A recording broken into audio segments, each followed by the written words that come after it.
Good morning, welcome back to the vlog. It's that time of the week again. I've got a session today. A session that's going to require a lot of focus, a lot of concentration, and it's going to be real hard to film. I've got some VO2 max efforts to do in the first half of the ride, and then the second half I've got to ride at tempo. It's going to be a pretty hard day out. I'm looking forward to it though. My legs are feeling my legs are feeling quite good today. I'm out training on my own today. It's one of those sessions where it's better to just get done on your own, and so you can, you know, focus on your efforts and focus on what you're going to do. Jake's on a rest day today, so I'm hoping to get my session done early, then head out and meet him at the cafe on my way home.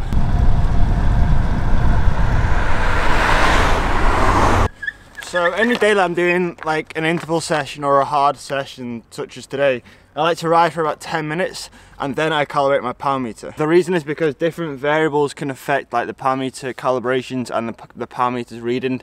For example, the moisture in the air, the temperature in the air, like a whole bunch of different reasons. So if I ride for say 10 minutes, like the power meter, the pedals, temperature of the materials become the same as like the outside temperature and stuff. It's just the best way to get your power meter reading as accurate as possible.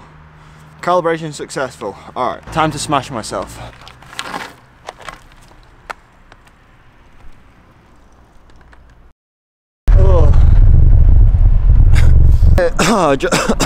Breathe, Cameron, breathe. Just completed the first hour of the ride, and that means like completed the intervals. Obviously it wouldn't be possible to film myself doing intervals and stuff, so yeah, this is like 1 hour after the last shot. Just doing some VO2 work this morning, got a little bit of a rest now, and then I got to ride the rest of the ride at like zone 3. I told you, man, today's gonna be a hard ride. Before I set off today, I used the Strava route builder app to plot a route that I was going to do after my intervals, because I knew I'd be suffering and I don't really want to like think about where I've got to go. I'd rather just follow a map, and that's exactly what I've done, and it's working out well. You know, even though I've got that fatigue after the efforts, I'm like, the legs are pretty shot. I'm quite enjoying just like tapping it out. I'm sat at about 260 watts, just got my head down, focusing.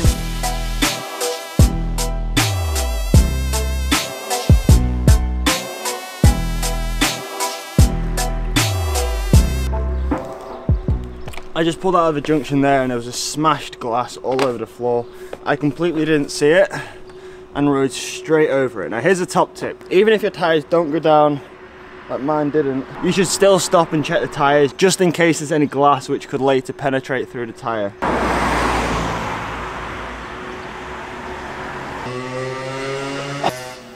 No glass, we're all good. We've got about 50 minutes to go now, still just tapping away. The fatigue started to kick in a little bit.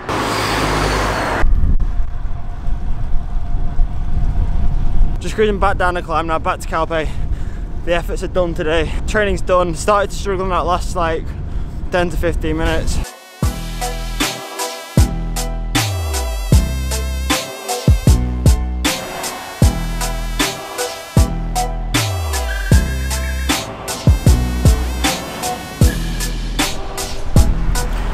And that's the end of training. Another 3 hours in the legs, like a hard 3 hours. Real quality session today. Managed to tap out some good numbers, particularly in like the zone 3 on the way home. So many dogs around here barking.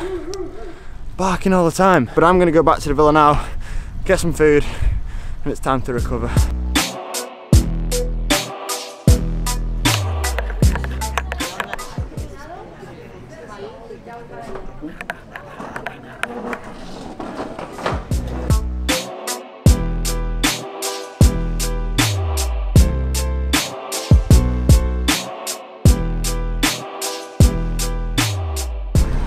The viewers would like to know whether you're ready to share the story about what happened in the orange farm last year.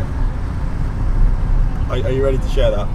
No. Okay, so because Jake doesn't want to tell you what happened in the orange farm, I will. At the start of this trip to Calpe, Jake said that something happened in the orange farm whilst he was in Calpe last year, but he didn't tell us exactly what it was. So basically, when Jake arrived in Calpe to train last year in 2016 or 2017, when he arrived here in 2017, he went out and did a 6-hour ride, and on his way home, he was like 5 miles away from Calpe, and he bonked that hard. He lay down by the side of the road. He has no memory of this, but he lay down by the side of the road and he fell asleep. About half an hour later, he woke up and he was underneath an orange tree, and he just started eating oranges. And you know, that's how he managed to get home after the ride. But today's session, as you saw, I did a 30-minute sweet spot effort at the end of the session after I'd done all of my training, and I wanted to quickly talk in the vlog like now the reason as to why this is beneficial in training. But at the end of the training session, you've got that fatigue in your legs, you're pretty tired. I've done all my intervals that I did at the start of the ride, and that accumulative fatigue, I'm starting to feel it at the end of the ride. And then I start the final 30-minute sweet spot effort,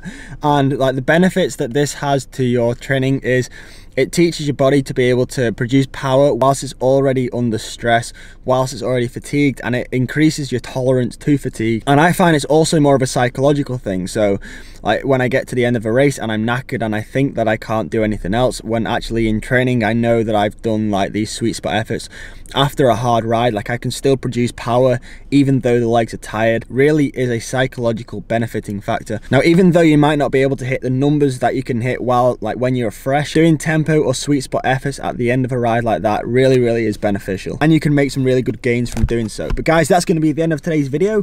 Thanks for watching. I hope you enjoyed it. If you did, please leave a thumbs up, and as always, I will see you tomorrow at 5 p.m.